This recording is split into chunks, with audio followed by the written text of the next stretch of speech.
Ce n'est pas la volonté de Dieu que vous viviez endetté. De nombreuses personnes se retrouvent piégées dans des luttes financières, souvent en raison de circonstances indépendantes de leur volonté. Certains ont emprunté de l'argent avec le rêve de construire une entreprise pour finalement faire face à la déception lorsque les choses ne se sont pas déroulées comme prévu. D'autres ont perdu leur emploi et ont dû compter sur des prêts de leur famille et de leurs amis pour survivre. Les raisons des difficultés financières varient, mais une chose est certaine, Dieu ne veut pas que vous restiez dans la dette. Aujourd'hui, je veux partager avec vous comment vous pouvez vous appuyer sur la parole de Dieu pour obtenir la délivrance et le remboursement de vos dettes.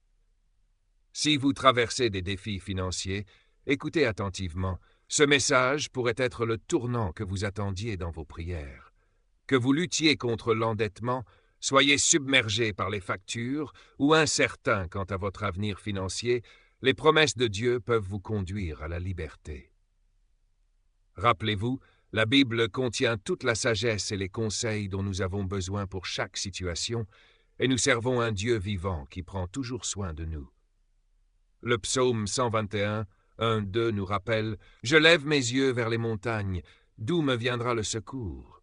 Mon secours vient de l'Éternel, qui a fait les cieux et la terre. » Ce verset est un rappel que Dieu n'est pas distant. Il voit vos luttes et il est plus que capable de vous en délivrer. Avant d'aller plus loin, je vous invite à être en accord avec moi dans la foi. Prenez un moment pour déclarer dans les commentaires ci-dessous « Je sors de la dette au nom puissant de Jésus ». Cet acte simple de déclaration de votre foi est le premier pas vers votre percée. Je vous encourage à écrire régulièrement des affirmations et des prières comme une expression tangible de votre foi. Ces paroles sont puissantes et vous connectent aux promesses de Dieu. Vivre dans la dette ou se sentir constamment accablé par des luttes financières peut être un signe de guerre spirituelle. Ce n'est pas toujours de notre faute si nous nous retrouvons dans ces situations. L'ennemi utilise souvent des tactiques pour nous piéger dans des cycles de dette, de frustration et de manque. J'ai vu de nombreux commentaires et vos témoignages m'ont inspiré à partager cela.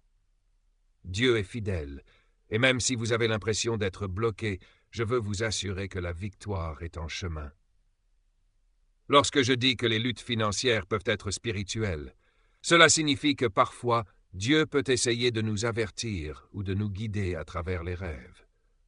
Les rêves sont un moyen profond par lequel Dieu communique avec nous et porte souvent des messages d'avertissement ou de direction pour nos vies.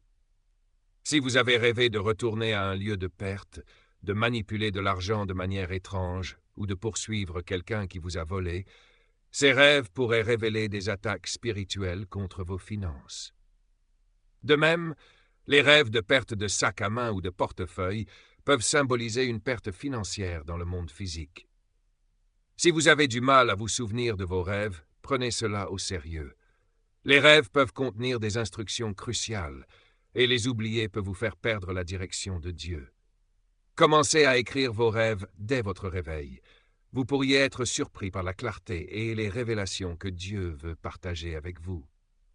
Maintenant, laissez-moi être clair. Vous ne pouvez pas combattre la dette seul. Trop souvent, nous nous tournons vers des amis, de la famille ou même des institutions pour nous sortir de nos problèmes financiers. Bien que ces efforts puissent offrir un soulagement temporaire, ils ne peuvent pas apporter une véritable liberté. La véritable source de richesse et de provision est Dieu. Le psaume 121 nous rappelle que notre secours vient de l'Éternel, non des hommes. Dieu est le meilleur pourvoyeur, et il est toujours là pour nous aider lorsque nous l'invoquons. Le psaume 72, 12-14 révèle le cœur de Dieu pour les pauvres et les nécessiteux, car il délivrera le malheureux qui crie et l'indigent qui n'a point d'aide. Il aura pitié du misérable et de l'indigent, et il sauvera la vie des pauvres.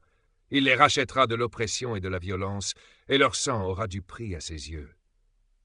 Dieu entend vos cris, il voit vos luttes, et il est